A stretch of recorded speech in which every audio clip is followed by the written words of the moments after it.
नमस्कार दोस्तों, अगर आप UP board class 10th English में पूरे 70 में से 70 नंबर लाना चाहते हैं, तो यह वीडियो खास आपके लिए है।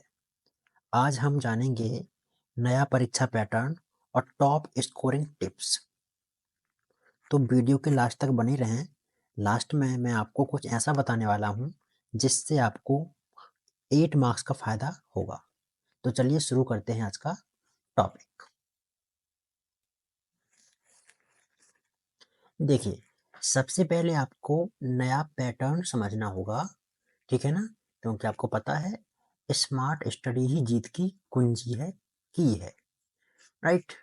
तो आपको पता है यूपी बोर्ड में जो है 3 सेक्शंस होते हैं, जिसमें एक तो आपका होता है क्या ऑब्जेक्टिव, एक होता है आपका क्या रीडिंग यानी कि जो अनसीन पैसेज आता है वो होता है आपका, और एक होता है राइटिंग और ग्रामर वाला, ठीक है ना?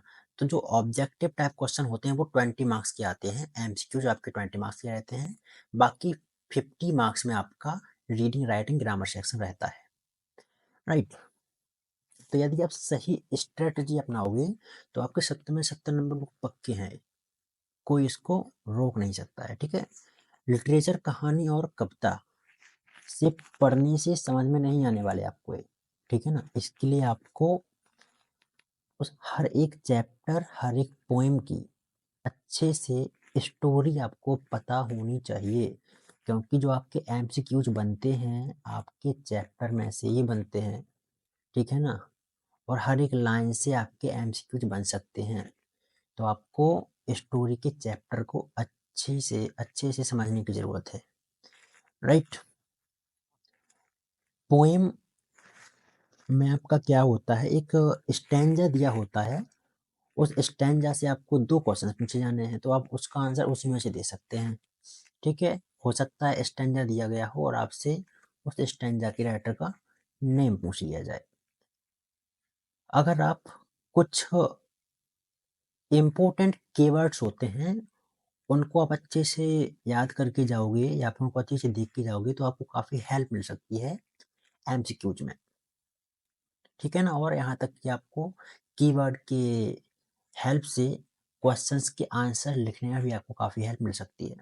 शॉर्ट आंसर जो होते हैं उनको आप टू द पॉइंट लिखना है, मतलब जो आपसे पूछा गया है उसका सटीक आंसर आपको यहाँ पर लिखना है, ज़्यादा यहाँ वहाँ की बातें आपको नहीं करनी है। इससे क्या है, टाइम मैनेजमेंट में भी आपका इफेक्ट पड़ेगा नहीं तो, राइट?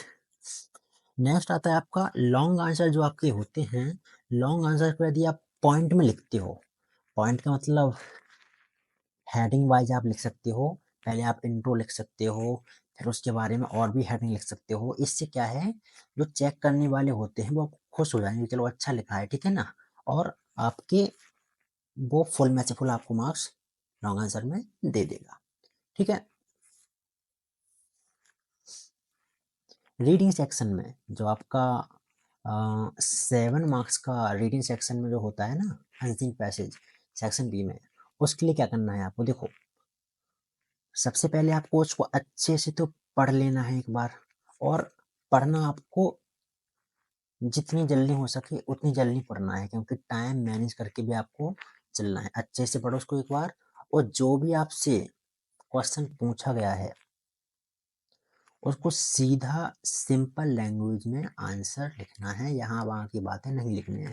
कुछ बच्चे क्या करते हैं, क्वेश्चन नंबर 1 लिखा और क्वेश्चन नंबर 1 में पूरा आंसर पैसेज छाप के आ गए। ऐसा नहीं करना है, जितना आपसे पूछा गया है उतना ही आंसर लिखना है, नहीं तो आपको टाइम की कमी पड़ जाएगी, राइट? तो अगर उन्होंने आपसे एक छोटा सा क्वेश्चन पूछा है, 1 लाइन का क्वेश्चन है, तो आपको उस क्वेश्चन का आंसर 1 लाइन में ही देना है या 2 लाइन में दे सकते हो। ऐसा नहीं कि पूरा आप अनसीन पैसेज नोट करके आ गए या फिर आधा अनसीन पैसेज नोट करके आ गए, टीचर खुद ढूंढते रहेंगे, तो वो नहीं करना है, ठीक है? नेक्स्ट राइटिंग सेक्शन फॉर्मेट अच्छे से याद कर लो। फॉर्मेट जैसे कि जो लेटर आता है, लेटर, तो उसमें क्या करना पड़ता है आपको, उसका फॉर्मेट होता है, राइट? जैसे कि फॉर्मल लेटर आपका होता है, इनफॉर्मल लेटर होता है। फॉर्मल लेटर में आपकी एप्लीकेशन वगैरह जो होती हैं वो आ जाएंगी, और इनफॉर्मल लेटर में आपका जैसे कि पिताजी को पत्र लिखना है 1000 रुपये मंगाने के लिए, ठीक है ना, भाई को बर्थडे विश करना है, ये आपके इनफॉर्मल लेटर्स में आते हैं। तो आपको क्या करना है इसमें, इसमें आपको इसका फॉर्मेट अच्छे से लर्न कर लो, ठीक है ना। और फॉर्मेट में आपको क्या करना है, एड्रेस अच्छे से लिखना आना चाहिए, स्टार्टिंग और एंडिंग लाइंस आपकी सही होनी चाहिए। यही मेन चीजें देखी जाती हैं आपका most of the time, right. तो ये आप अच्छे से देख लेना, ठीक है। ऐसी राइटिंग किस प्रकार करनी है, वैसे तो ऐसे जो आता है उसमें आपको ऑलरेडी हेडिंग दी गई होती हैं, ना दी गई हों तो आप इसका सहारा ले सकते हो, इंट्रोडक्शन, मेन बॉडी उसकी और कंक्लूजन में। थोड़ा अच्छे अट्रैक्टिव आपको कीवर्ड्स उसमें डालने हैं ऐसे में, ताकि आपका आंसर अच्छा दिखाई दे उसको कि हाँ कुछ लिखा है स्टूडेंट ने, राइट। आगे बढ़ते हैं। ग्रामर में आप जितनी गलतियां करोगे आपके नंबर उतने ही कटने वाले हैं यहाँ पर, ठीक है ना। तो आपको ये दिमाग में बिल्कुल बिठा लेना है कि ग्रामर में मिस्टेक्स ना हो। ग्रामर आपकी जो है बिल्कुल मैथ की तरह है, ग्रामर आपकी जो यहाँ पर है बिल्कुल मैथ की तरह है। आप मैथ में गलती करोगे नंबर कटेंगे, उसी प्रकार यहाँ पर ग्रामर में गलती करोगे नंबर कटेंगे आपके, राइट।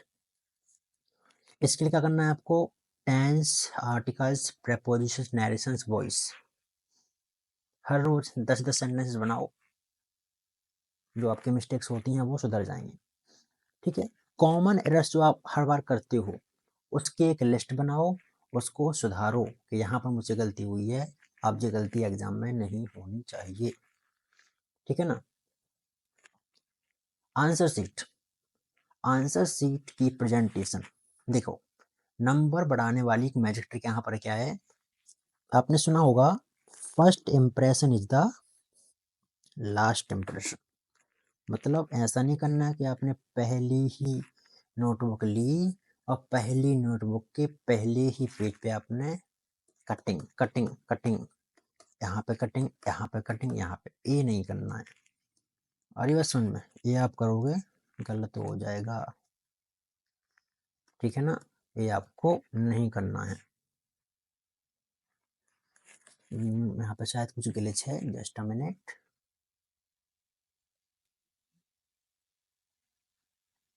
हाँ, चलिए आगे बढ़ते हैं। तो मैं कह रहा था आपसे कि first impression is the last impression, right. तो ये आपको नहीं करना है, क्या नहीं करना है, आपको पहले ही पेज से कटिंग स्टार्ट नहीं कर देनी है। कटिंग करोगे तो मार्क्स काटे जाएंगे, क्यों, क्योंकि first impression is the last impression. आपने पहले ही इम्प्रेशन खराब कर लिया अपना, अब आप क्या उम्मीद कर सकते हो, ठीक है ना। और कोशिश तो यही करना है कि आप कटिंग करो ही ना, ठीक है। नीट एंड क्लीन आपको लिखना है, कटिंग ज़्यादा कटिंग मत करो, और मैं तो कहता हूँ कटिंग करो ही मत, जितना पॉसिबल हो सके इसको नेग्लेक्ट करो, कटिंग नहीं होनी चाहिए। हेडिंग और कीवर्ड को अंडरलाइन कर दो, जब भी आप लिखो उसमें मेन कीवर्ड है उसको अंडरलाइन कर दो, जिससे क्या होगा, टीचर खुश हो जाएगा कि हाँ लिखा है कुछ अच्छे से, ठीक है ना, जो मेन चीज़ है उसको हाईलाइट किया गया है।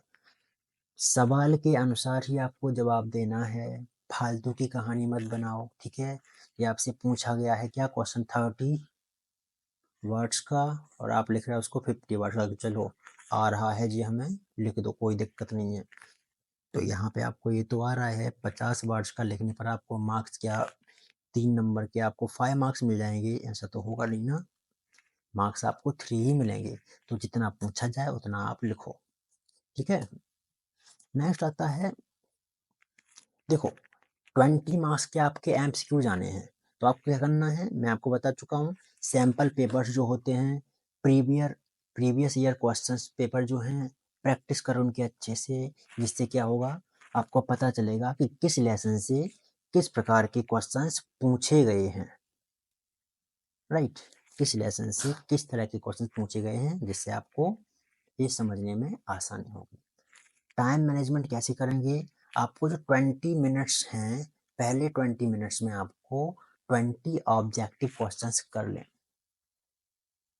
बाकी आपको बनावट, लिटरेचर, ग्रामर में देना है, बाकी और भी इसमें आप टाइम ले सकते हो, रीडिंग का सेक्शन आपका बचा हुआ है अभी, उसमें भी आप टाइम ले सकते हो, ठीक है ना।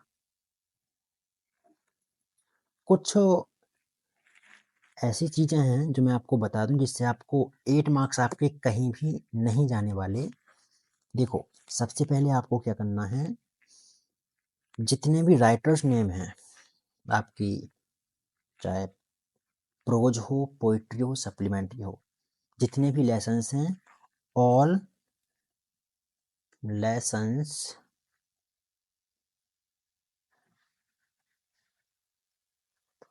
राइटर्स नेम आपको लर्न कर लेना है। यह आपके 1 से 2 मार्क्स के आते हैं एमसीक्यूज में। एक तो आपका आ सकता है किसमें, पोइट्री का स्टैंडर्ड दिया होगा वहां पे पूछ सकते हैं, वही आपका सिंपली एमसीक्यू जाएगा उसमें पूछ सकते हैं। तो ये आपके 2 नंबर के आते हैं। तो यदि आप सभी लेसन्स के, चाहे वो प्रोज हो, पोइट्री हो, सप्लीमेंट्री हो, सबके राइटर्स नेम लर्न कर लेते हैं तो आपके 2 मार्क्स कहीं भी नहीं जाने वाले, ठीक है। नेक्स्ट आपको क्या करना है, देखो बच्चे गलती कर देते हैं कि स्टार्टिंग से ही डस्ट ऑप्शनों के पोएम को लर्न कर लेते हैं कि बस अब तो मौज ही मौज है। क्या करना है, डस्ट ऑप्शनों की 4 लाइनें याद कर लो कि the way a crow shook down on me the dust of snow from a hemlock tree. बस मजा ही आ गया, अब तो 3 नंबर हमारे पक्के हो गए। नहीं, ऐसा थोड़ी ना होता है। एग्जामिनर क्या करेगा, डस्ट ऑप्शनों वाला ही स्टैंजा आपको दे देगा, आप क्या करोगे मतलब। तो इसके लिए आपको एक स्ट्रेटजी बनानी पड़ेगी, आपको कम से कम 2 पोएम्स लर्न होनी चाहिए। चाहे डेस्कटॉप ऑप्शनों की 8 लाइनें याद कर लो, अगर ऊपर वाली आएगी तो नीचे वाली लिख देना, नीचे वाली आएगी तो ऊपर वाली लिख देना, ठीक है ना। तो 3 मार्क्स आपके ये पक्के हो गए यहाँ पे।